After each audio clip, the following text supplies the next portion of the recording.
Everyone, welcome to my learning journey. तो आज हम करने वाले हैं part 7 of revision of operating system. तो अभी तक हम कंप्लीट कर चुके थे अपना सीपीयू शेड्यूलिंग के अंदर जो प्रोसेस शेड्यूलिंग होती है उसका नॉन प्रिमिटिव पार्ट। अब हम इसको थोड़ा आगे देखते हैं। तो शुरुआत करते हैं सीपीयू शेड्यूलिंग क्या होती है। तो समझें इसमें तो सीपीयू एक टाइम पर सिर्फ एक ही प्रोसेस एग्जीक्यूट करता है, लेकिन रेडी क्यू में बहुत सारे प्रोसेसेस वेट कर रहे होते हैं। क्वेश्चन ये है कि सीपीयू किसको दिया जाए।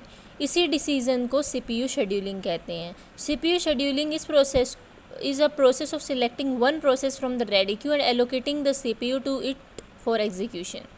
ठीक है, फिर आता है डिस्पैचर क्या होता है। सीपीयू शेड्यूलर सिर्फ प्रोसेस सिलेक्ट करता है, लेकिन डिस्पैचर एक्चुअली में सीपीयू को कंट्रोल सिलेक्टेड प्रोसेस को देता है।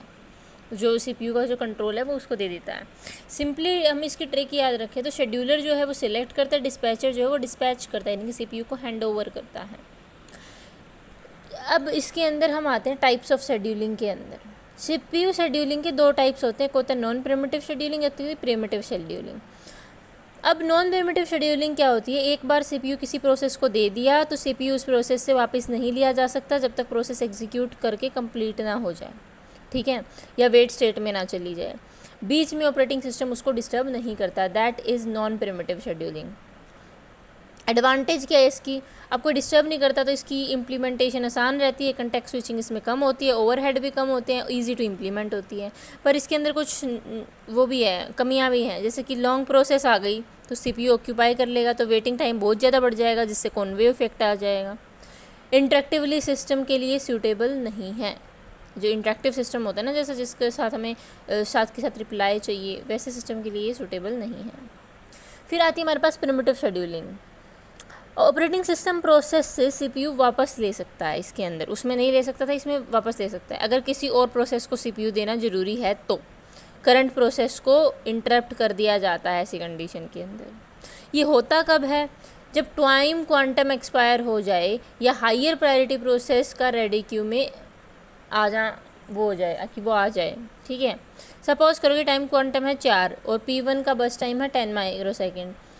तो P1 एग्जीक्यूट कर रहा है, 4 माइक्रोसेकेंड कंप्लीट होते ही ऑपरेटिंग सिस्टम सीपीयू P1 से ले लेगा, बाकी प्रोसेसेस को चांस मिलेगा, फिर उसके बाद उसको दोबारा 4 सेकंड के लिए मिले। इसे कहते हैं प्रिमिटिव शेड्यूलिंग। इसका फ़ायदा क्या है कि सीपीयू यूटिलाइजेशन बेटर हो जाती है इससे, कि भाई एक प्रोसेस को ज़्यादा देर तक वेट नहीं कर रहा, इसमें कॉन्वॉय इफेक्ट नहीं आ रहा।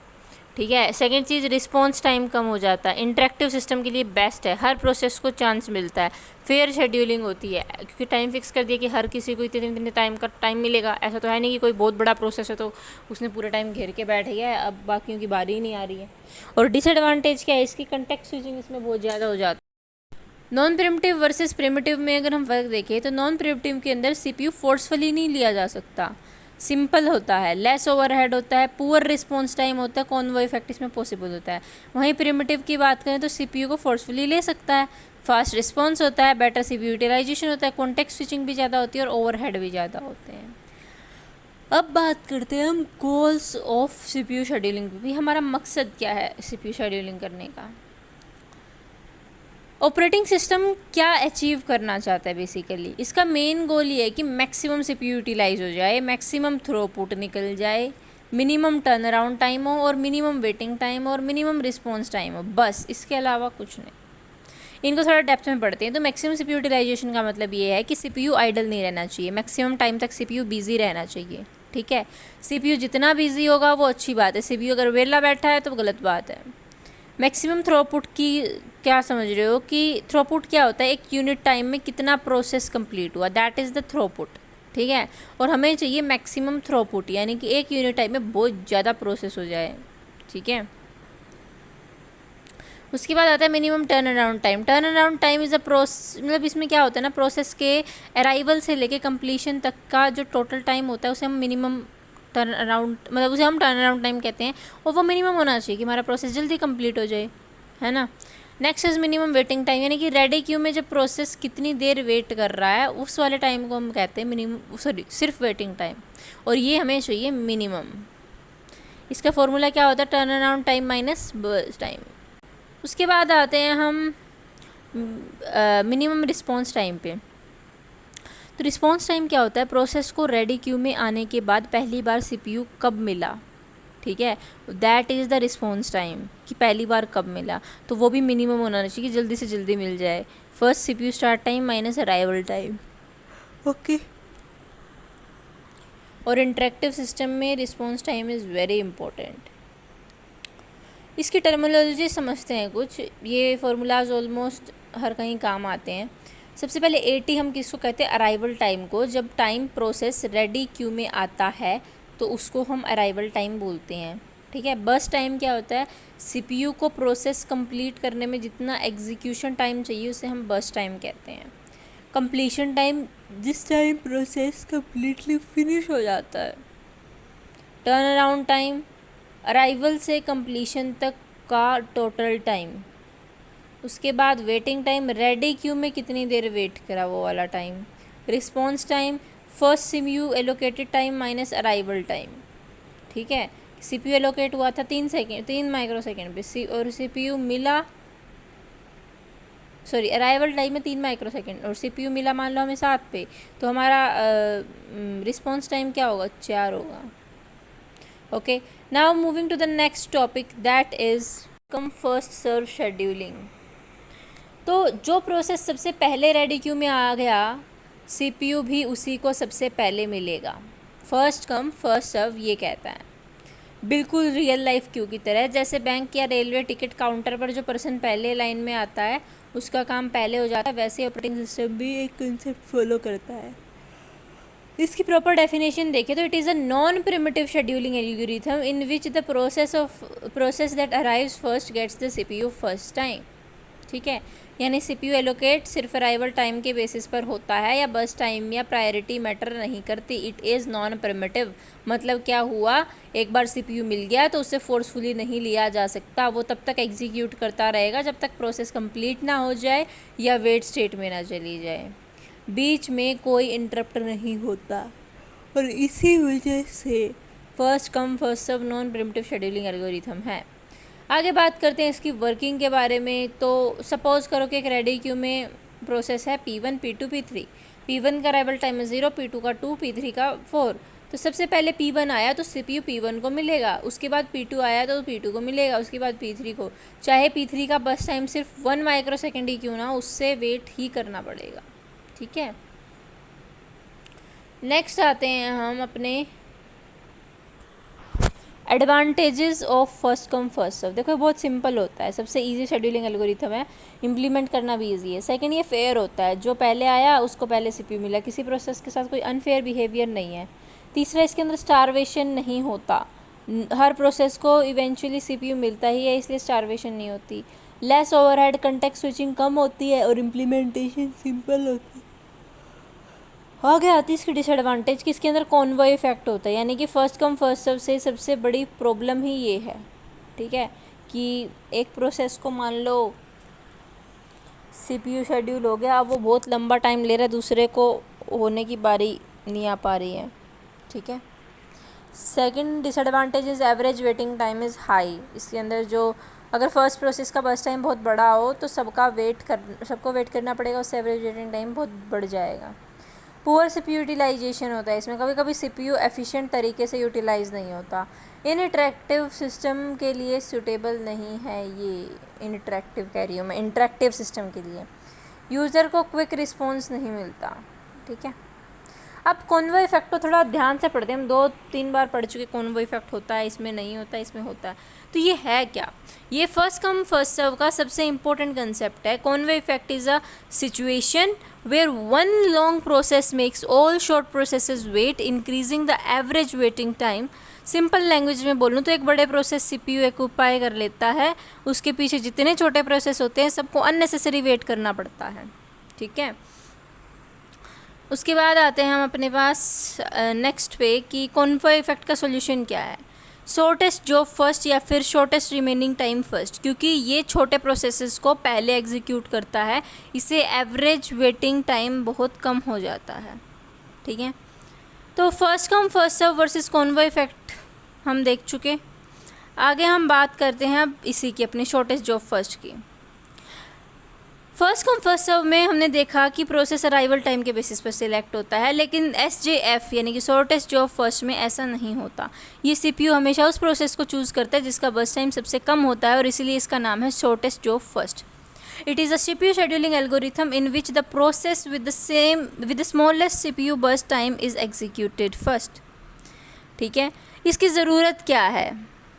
ठीक है, फर्स्ट कम फर्स्ट सर्व में ना कॉन्वे इफेक्ट होता था, एक बड़ा प्रोसेस CPU ऑक्यूपाई कर लेता था तो छोटे वेट करना पड़ता था। SJF इस प्रॉब्लम को सॉल्व करता है, ये पहले छोटी जॉब्स एग्जीक्यूट कर देता है और इससे एवरेज वेटिंग टाइम मिनिमम होता है। इसी वजह से SJF को ऑप्टिमल शेड्यूलिंग एल्गोरिथम भी कहा जाता है एवरेज वेटिंग टाइम के पर्सपेक्टिव से। वर्किंग कैसी है इसकी? सपोज करो कि तुम्हारे पास एक रेडी क्यू में प्रोसेसेस हैं P1 जिसका P1 P2 P3 सबका अराइवल टाइम 0 और बस टाइम सबका क्या है, P1 का 6 है, P2 का 2 है और P3 का 4 है। तो सबसे कम किसका हुआ? P2 का, फिर P3 का, फिर 4 का। ठीक है, तो सभी प्रोसेस एक टाइम पर आई हैं क्योंकि अराइवल टाइम 0 है। तो अब CPU बस टाइम कंपेयर करेगा, वो 0 से 6 तक। ठीक है, क्या करेगा, मतलब सबसे पहले वैसे P2 है सबसे छोटा, तो सबसे पहले P2 को ही चलाएगा क्योंकि अराइवल टाइम 0 है। हाँ, हम उधर जा सकते हैं। सबसे पहले P2 को चलाएगा 0 से 2 तक, फिर 2 से 6 तक, यानी कि 4 का गैप हुआ ना 2 से 6 के बीच में, तो P3 को चलाएगा। फिर 6 से 12 तक P1 को चलाएगा क्योंकि उसका साइज़ कितना है, 6 है। ओके, फिर आते हैं कैरेक्टरिस्टिक्स क्या है इसकी। नॉन प्रिमिटिव शेड्यूलिंग एल्गोरिथम है कि भाई एक बार आ गया तो उसके कंप्लीट होने से पहले इसको कोई नहीं रोक सकता। बर्स्ट टाइम के बेसिस पर सॉल्यूशन है इसका। मिनिमम एवरेज वेटिंग टाइम है, कॉन्वॉय इफेक्ट नहीं होता, लॉन्ग प्रोसेसेस को वेट करना पड़ सकता है पर। ठीक है, एडवांटेज क्या है इसकी? मिनिमम एवरेज वेटिंग टाइम देख चुके हैं हम, ये better turn around time, shortest jobs जल्दी कंप्लीट होती हैं, overall turn around time improve होता है, better CPU performance, convoy effect avoid करता है। डिसएडवांटेज की बात करें तो बस टाइम पहले से पता होना चाहिए, स्टारवेशन हो जाती है इसमें, बहुत इंपॉर्टेंट है ये। अगर कॉन्टीन्यूसली शॉर्ट प्रोसेस आती रही तो लॉन्ग प्रोसेस को CPU कभी नहीं मिलेगा और वो रेडी क्यू में वेट करती रहेंगी। इस सिचुएशन को हम कहेंगे स्टारवेशन। स्टारवेशन क्या है? अब starvation is a condition in which a process waits indefinitely because other processes continuously get highly preference. यानी कि एक बंदा अपनी भूख में, एक प्रोसेस अपनी भूख में मर गया कि भाई मेरी बारी आएगी, मुझे रोटी मिलेगी, बट उसको मिली ही नहीं। That is kind of starvation, you know. Simple language में प्रोसेस बहुत देर तक CPU का वेट करता रहता है, उसकी ही टर्न नहीं आती, दैट इज़ स्टारवेशन। सॉल्यूशन क्या है इसका? इस प्रॉब्लम का सॉल्यूशन है एजिंग। एजिंग में वेटिंग प्रोसेस की प्रायोरिटी ग्रेजुअली इंक्रीज़ कर दी जाती है, इवेंचुअली उसे CPU मिल जाता है और ये हम देखते हैं अभी आगे अच्छे से। उससे पहले, अब एजिंग देखने से पहले जो कि स्टारवेशन का सॉल्यूशन है, हम करने वाले हैं shortest remaining time first. Basically ये क्या है ना, ये SJF का प्रिमिटिव वर्जन है। जो हम पहले पढ़ गए वो नॉन प्रिमिटिव था। ठीक है, तो SRTF is a primitive version of SJF in which the CPU always executes the process with the shortest remaining execution time। ठीक है, शॉर्टेस्ट रिमेनिंग एग्जीक्यूशन टाइम जो बचा है ना उसके हिसाब से, यानी कि बर्स्ट टाइम कंपेयर नहीं होता, रिमेनिंग बर्स्ट टाइम कंपेयर होता है। रिमेनिंग कितना है? तो सपोज़ करो कि तुम्हारे पास दो प्रोसेस हैं, एक का अराइवल टाइम है 0, दूसरी का है 2, और जिसका अराइवल टाइम 0 है उसका बर्स्ट टाइम है 8 और जिसका अराइवल टाइम 2 है उसका बर्स्ट टाइम है 3। टाइम 0 पे सिर्फ P1 अवेलेबल है, तो CPU एग्जीक्यूट करेगा इसको जब तक तुम्हारा P2 का अराइवल टाइम नहीं आ जाता, यानी कि सिर्फ 2 सेकेंड तक। जैसे ही 2 आएगा तो P1 का बर्स्ट टाइम कितना रह जाएगा? 6 रह जाएगा। लेकिन अब P2 छोटा है तो वो पूरा इम्प्लीमेंट करेगा 3 तक। ठीक है, फिर वो 5 तक जाएगा, मतलब फिर 5 से 11 तक P1 आएगा। इसकी कैरेक्टरिस्टिक्स क्या है? ये प्रिमिटिव है, रिमेनिंग टाइम कंपेयर करता है, बेटर रिस्पॉन्स टाइम देता है, लोअर एवरेज वेटिंग टाइम देता है और कॉन्टेक्स्ट स्विचिंग ज़्यादा होती है। इसके एडवांटेज देखें तो बेटर रिस्पॉन्स टाइम है, बेटर CPU यूटिलाइजेशन है, मिनिमम एवरेज वेटिंग टाइम है और इंटरेक्टिव सिस्टम के लिए सूटेबल है। डिसएडवांटेज देखें वहीं कॉन्टेक्स्ट स्विचिंग इसमें ज़्यादा होती है, इंप्लीमेंटेशन इसमें डिफ़िकल्ट होती है और स्टारवेशन इसमें पॉसिबल है। बर्स्ट टाइम प्रेडिक्ट करना थोड़ा सा डिफ़िकल्ट है। डिफरेंस क्या है SJF में और SRTF में?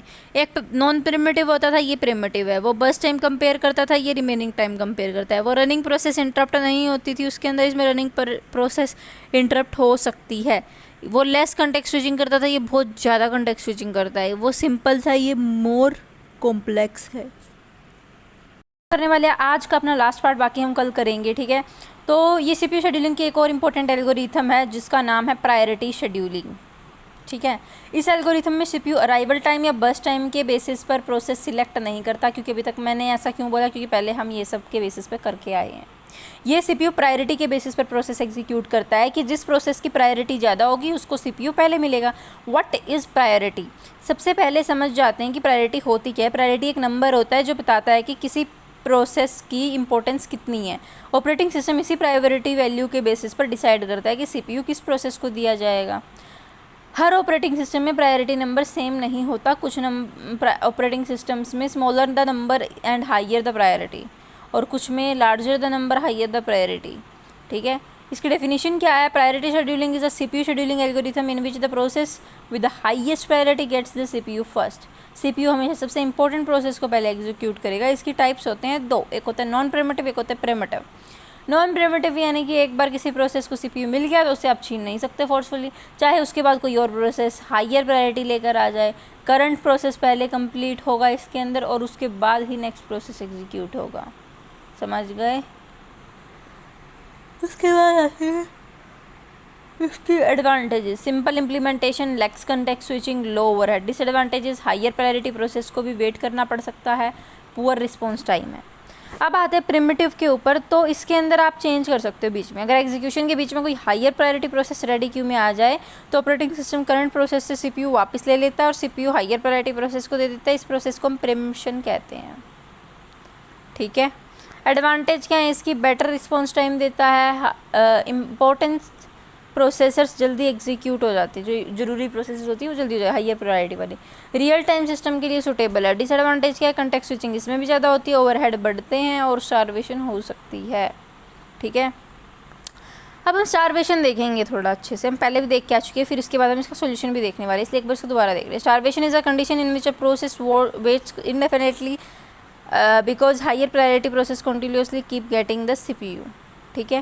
What is the solution of starvation? That is aging. Operating system starvation को अवॉइड करने के लिए एजिंग टेक्निक यूज़ करता है, and aging is a technique in which the priority of waiting process is gradually increased so that it eventually gets the CPU. Simple language में बोलूँ तो जो प्रोसेस बहुत देर से वेट कर रहा है कि मेरी बारी आएगी मेरी बारी आएगी, उसकी जो प्रायोरिटी है वो धीरे धीरे इंक्रीज़ कर दी जाती है। एक टाइम के बाद उसकी प्रायोरिटी इतनी हाई हो जाती है कि उसे सीपीयू मिल जाता है, ठीक है। मान लो कि इनिशियली P1 की प्रायोरिटी थी 10, हर 5 सेकंड के बाद प्रायोरिटी डिक्रीज़ कर दी हमने, 9, 8, 7, 6, 5, 4, 3, 2, 1। अब P1 हाईएस्ट प्रायोरिटी बन गया, जब उसके 1 आ गया तो सीपीयू उसको ही मिलेगा। इसी प्रोसेस को एजिंग कहते हैं।